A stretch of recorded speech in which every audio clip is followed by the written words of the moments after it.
আগে চাইনিজ হ্যাকাররা বিশ্বজুড়ে হ্যাকিং কম্পিটিশনে অংশ নিয়ে প্রথম স্থান পেত, কিন্তু 2017 সালের পর হঠাৎ তাদের উপস্থিতি লুপ্ত হয়ে গেল। প্রথমে কারোই বোঝা যাচ্ছিল না কেন চাইনিজ হ্যাকাররা আর অংশ নিচ্ছে না, কিন্তু 2019 সালে এমন একটা ঘটনা ঘটল যা চীনের বেশ বিপজ্জনক এক ক্ল্যানের মুখোশ উন্মোচন করল। আমি অর্পণ, আপনাদের স্বাগত রহস্য কথায়। মার্চ 2017-তে চীন থেকে কিছু হ্যাকারদের একটা দল কানাডার ভ্যানকুভার শহরে যায়। তাদের মিশন ছিল বিশ্বের সবচেয়ে বেশি ব্যবহৃত সফটওয়্যার এবং ডিভাইসগুলোকে ভিতরে লুকিয়ে থাকা দুর্বলতা খুঁজে বের করাই তাদের কাজ ছিল। তাদের টার্গেট ছিল গুগলের ক্রোম ব্রাউজার, মাইক্রোসফট উইন্ডোজ আর অ্যাপলের আইফোন। কিন্তু তারা কোনো ভুল কাজ করতে যায়নি। তারা একটা লিগ্যাল হ্যাকিং কম্পিটিশনে অংশ নিতে গিয়েছিল, যাকে বলা হয় পর্ন টু ওন। এটা দুনিয়ার অন্যতম বড় হ্যাকিং কম্পিটিশন, যেখানে হ্যাকাররা কোম্পানিগুলোর সফটওয়্যার হ্যাক করে সেখানে সিকিউরিটি ফ্ল বা লুপহোল খুঁজে বের করে, আর এর বদলে ক্যাশ প্রাইজ পায়। এই কম্পিটিশনে নানা রকম পুরস্কার থাকে, 5 লাখ থেকে শুরু করে $1 মিলিয়ন পর্যন্ত। সবচেয়ে বড় প্রাইজ এমন দুর্বলতা খুঁজে পাওয়া যা আগে কেউ খুঁজে পায়নি, তাকে বলে জিরো ডে ভালনারেবিলিটি। যখন কোনো হ্যাকার এমন কোনো ফ্ল খুঁজে পায়, তখন সেই ডিটেলস ওই কোম্পানিকে দেওয়া হয়, যেমন গুগল, মাইক্রোসফট বা অ্যাপল, যাতে তারা নতুন আপডেট বের করে দ্রুত সেই সমস্যা বা লুপহোলটা ঠিক করতে পারে। আর হ্যাকাররা পায় লাখ লাখ ডলারের ক্যাশ প্রাইজ। অর্থাৎ এটা একটা ইথিক্যাল হ্যাকিং প্রতিযোগিতা, যেখানে হ্যাকিং করে কারো ক্ষতি হয় না, বরং সিকিউরিটি আরো ভালো করা হয়। অনেক বছর ধরে চীনা হ্যাকাররা এমন প্রতিযোগিতায় সবচেয়ে এগিয়ে থাকতো। যাই হোক, পর্ন টু অন হোক বা অন্য কোনো হ্যাকিং ইভেন্ট, চাইনিজ হ্যাকাররা সবসময় এগিয়ে থাকতো। কিন্তু 2017 সালের পর হঠাৎ সবকিছু বদলে গেল। চাইনিজ হ্যাকাররা যারা বিশ্বব্যাপী হ্যাকিং ইভেন্টে ঝাঁপিয়ে পড়তো, তারা হঠাৎ করে কোথাও হারিয়ে গেল। 2017 সালের পর যত হ্যাকিং ইভেন্ট হলো, সেখানে চাইনিজ হ্যাকারদের অভাব সবাই লক্ষ্য করেছিল।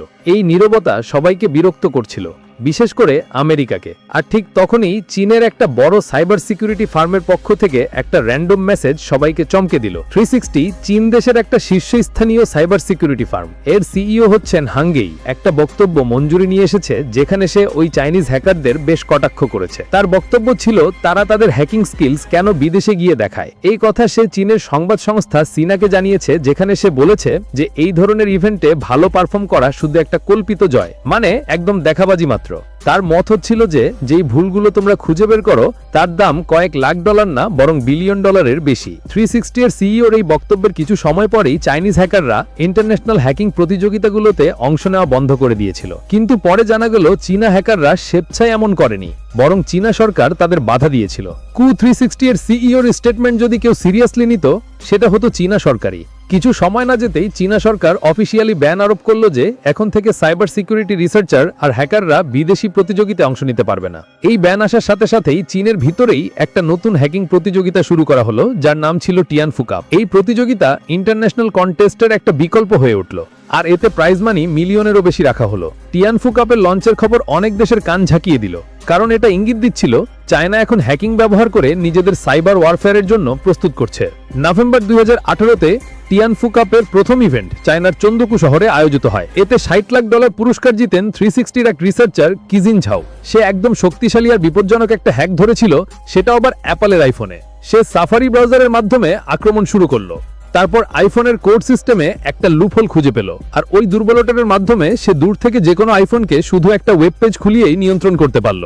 মানে যদি কেউ তার আইফোন দিয়ে ওই বিশেষ ওয়েব পেজে যায়, তাহলে তার ফোন তার জানা ছাড়া হ্যাকারের নিয়ন্ত্রণে চলে যাবে। কিজান এই এক্সপ্লয়েটের নাম দিল ক্যাওস, যা একদম পারফেক্ট নাম ছিল, কারণ এই হ্যাক পরের কয়েক মাসে বিশ্বজুড়ে সাইবার এক্সপার্টদের জন্য বড় সমস্যা হয়ে উঠল। চীনের টনফু কাপ আর কানাডার পর্ন টু ওয়ান আর টনফু কাপের মধ্যে পার্থক্য ছিল কানাডার পর্ন টু ওয়ান হ্যাকারদের খুঁজে সরাসরি কোম্পানিকে দিত, কিন্তু টনফু কাপও হ্যাকারদের খুঁজেছিল, তবে চীনা সরকারের মাধ্যমে। চীনা সরকার তাদের শর্ত দিয়েছিল যে টনফু কাপ যেসব হ্যাক পাবে সেগুলো সরাসরি কোম্পানিকে দেওয়া যাবে না, বরং আগে সেটা চীনা সরকারের কাছে যাবে, আর সরকার পরে নিজে কোম্পানির কাছে পৌঁছে দিবে। আর ঠিক এই সময়ই আসল বিপত্তি শুরু হলো। এটা এমন একটা হ্যাক ছিল যা ব্ল্যাক মার্কেটে বিক্রি করলে লাখ লাখ ডলার পাওয়া যেত, আর অপরাধী বা সরকাররা এটা ব্যবহার করে হাজার হাজার মানুষের গোপন তথ্যও জানতে পারত। মাস কয়েক পর জানুয়ারি 2019-এ অ্যাপল একটা আপডেট দিল, যেটা চুপি চুপি সেই ফ্লটা ফিক্স করে দিল যেটা কিজন খুঁজে পেয়েছিল। কিন্তু আসল সারপ্রাইজ আসলো আগস্ট 2019-এ, মানে 7 মাস পর। গুগল একটা রিসার্চ পেপার প্রকাশ করলো, যেখানে তারা জানালো যে যে আইফোনে একটা মাস লেভেল হ্যাকিং ক্যাম্পেইন চলছিল এবং অনেকের ফোন বড় স্কেলে হ্যাক হচ্ছিল। গুগলের ওই রিসার্চে 5টা আলাদা আলাদা এক্সপ্লয়েট চেন শনাক্ত করা হয়েছে, আর সেই 5টার মধ্যে একটা ছিল সেই একই এক্সপ্লয়েট যেটা কিজন টিয়ানফু কাপে দেখিয়েছিল। মানে যেই এক্সপ্লয়েট কিজন দিয়ে ইনাম জিতিয়েছিল সেটাই আইফোনের মাস সার্ভিলেন্সের জন্য ব্যবহার হচ্ছিল। গুগলের রিসার্চাররা তাদের রিপোর্টে বলেছে যে এই হ্যাকিং অ্যাটাক তারা রিয়েল ওয়ার্ল্ডে ধরেছে সেগুলো অনেক কিছুতেই ওই এক্সপ্লয়েটের মতোই ছিল, কিন্তু গুগল বলেনি কে এই অ্যাটাক করেছিল আর হ্যাক হওয়া লোকগুলো কারা ছিল। পরে জানা গেল যে ভিকটিমরা উইগুর মুসলিম ছিল, আর অ্যাটাকার কেউ আর নয়, চীনের নিজের সরকার ছিল। 2014 সাল থেকে চীন উইগুর মুসলিম এবং অন্যান্য মাইনরিটির বিরুদ্ধে খুব সিরিয়াস হয়ে উঠেছে। শুধুমাত্র তাদের ধর্মীয় বিশ্বাসের ভিত্তিতে অনেক মানুষের দায়িত্ব নেওয়া হয়েছে, যাতে এখন তাদেরকে বিনা দোষে অনেক বছর ধরে বন্দী করে রাখা হচ্ছে। মানবাধিকার লঙ্ঘনের অনেক ঘটনাও প্রতিবেদিত হয়েছে। এই সব কিছু চীনের উত্তর পশ্চিম অঞ্চলের সিনজিয়াং প্রদেশে ঘটছে। ওখানে চীন কোনো অপরাধ ছাড়াই লক্ষ লক্ষ মানুষকে ক্যাম্পে বন্দী করে রেখেছে। সেখানে নারীদের স্টেরিলাইজ করা হয়েছে যাতে তাদের জনসংখ্যা কমে যায়। ক্যাম্পের ভিতরে নির্যাতন এবং যৌন নিপীড়নের ঘটনাও রিপোর্ট হয়েছে। ওখানকার প্রতিটি ফোন মনিটর করা হয় যাতে কারো কাছে কোনো ধর্মীয় কন্টেন্ট না থাকে। যদি কারোর কাছে কিছু পাওয়া যায় তাকে সবচেয়ে কঠিন শাস্তি দেওয়া হয়। চীনী অধিকারীরা বলছেন এটা আমরা চরমপন্থা থেকে বাঁচার জন্য করছি, কিন্তু আমেরিকা এবং অনেক দেশ এটাকে জেনোসাইড ঘোষণা করেছে। চীনের এই হ্যাকিং ক্যাম্পেইন শুধু উইগুর মুসলমানদের মধ্যেই সীমাবদ্ধ ছিল না। জার্নালিস্ট, অ্যাক্টিভিস্ট এবং যারা চীনা সরকারের নীতিমালা নিয়ে প্রশ্ন তোলে তাদেরকেও টার্গেট করা হয়েছে। যখন গুগলের গবেষকরা আইফোন হ্যাকিং নিয়ে রিপোর্ট প্রকাশ করলো, তার কয়েকদিন পরেই মিডিয়া সব পয়েন্টগুলো একসঙ্গে জুড়ে দিল। পরে অ্যাপেলও একটা পোস্টে বলল যে এই হ্যাকিং আসলে 2 মাস ধরেই চলছিল, আর সেই সময়টাই ছিল যখন কিজন টনফু কাপ জিতেছিল। আমেরিকান এক্সপার্টদের কাছে এখন একটা ব্যাপারে স্পষ্ট ছিল যে চীন 360-র সিইও যেই স্ট্র্যাটেজি বলেছিল সেটাই অনুসরণ করেছে। মানে চীনা হ্যাকারদের বাইরে যেতে দেয়নি, তাদের স্কিল চীনেই ব্যবহার করেছে, আর তারপর সেই হ্যাক ব্যবহার করে মানুষের সার্ভিলেন্স করেছে। এই কথাটা প্রমাণ করার জন্য মার্কিন গোয়েন্দা সংস্থাগুলো ক্যাওস এক্সপ্লয়েটের পুরো টেকনিক্যাল বিশ্লেষণ করেছে, আর সেটা একদম টনফু কাপের হ্যাকের সঙ্গে মিলে গেছে।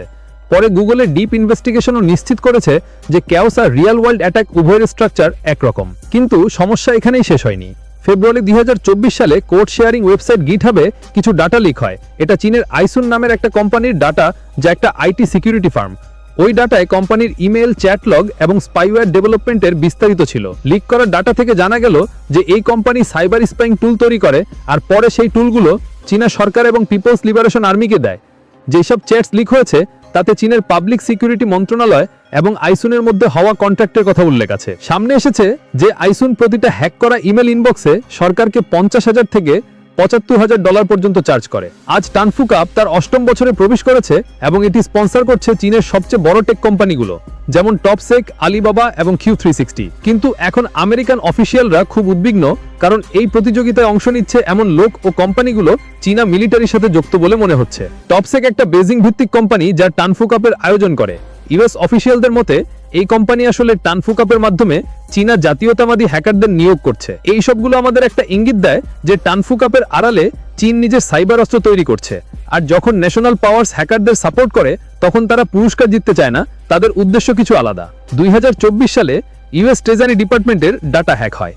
আমেরিকার মতে চীনা স্টেট স্পন্সর্ড হ্যাকাররা ইউএস ট্রেজারি ডিপার্টমেন্টের কম্পিউটারগুলোকে হ্যাক করে সেন্সিটিভ ডকুমেন্ট চুরি করে নেয়। 2024 সালেই চীনা হ্যাকিং গ্রুপ অ্যাটলিস্ট 9টা ইউএস টেলিকম কোম্পানির নেটওয়ার্ক হ্যাক করেছিল, যার মধ্যে AT&T, ভেরাইজন আর টি-মোবাইলও ছিল। 2021-এ চীনা হ্যাকিং গ্রুপ ছিল যারা ইউএস এর এনার্জি আর ওয়াটার ফিল্ট্রেশন সিস্টেমকে টার্গেট করেছিল। 2023 সালেও একটা ম্যালওয়্যার অ্যাটাক ধরা পড়েছিল যা গুয়ামে ইউএস মিলিটারি বেসে করা হয়েছিল। এগুলো হলো সেই কয়েকটা হ্যাকিং রেফারেন্স যেখানে চীনা হ্যাকাররা জড়িত ছিল। এক্সপার্টরা বলেন চীনা হ্যাকিং গ্রুপগুলো যখনই কোনো ইনফ্রাস্ট্রাকচারকে টার্গেট করে তারা অনেক বছর ধরে চুপচাপ সিস্টেমের ভিতরে নিজেরা অ্যাক্সেস ধরে রাখে এবং শুধু প্রয়োজন পড়লে ক্ষতি করে। এগুলো সব দেখায় যে চীন নিজের মধ্যে সাইবার যুদ্ধের প্রস্তুতি নিচ্ছে, একটা হ্যাকারদের আর্মি তৈরি করছে, এমন একটা যুদ্ধে যেখানে মিসাইল না শুধু কোডই পুরো দেশকে হাঁটুতে নামিয়ে দিতে পারে, যেখানে এয়ার স্ট্রাইকের চেয়ে বেশি নেটওয়ার্ক জ্যামস ক্ষতি করবে, রিয়েল লাইফ এজেন্টের যে বেশি ঝুঁকিপূর্ণ ফোনে থাকে স্পাইং টুল কাজ করে, আর যেখানে শুধু এক ক্লিকে স্টক মার্কেট ক্র্যাশ করে জনতার মধ্যে ভয় ছড়াতে পারে।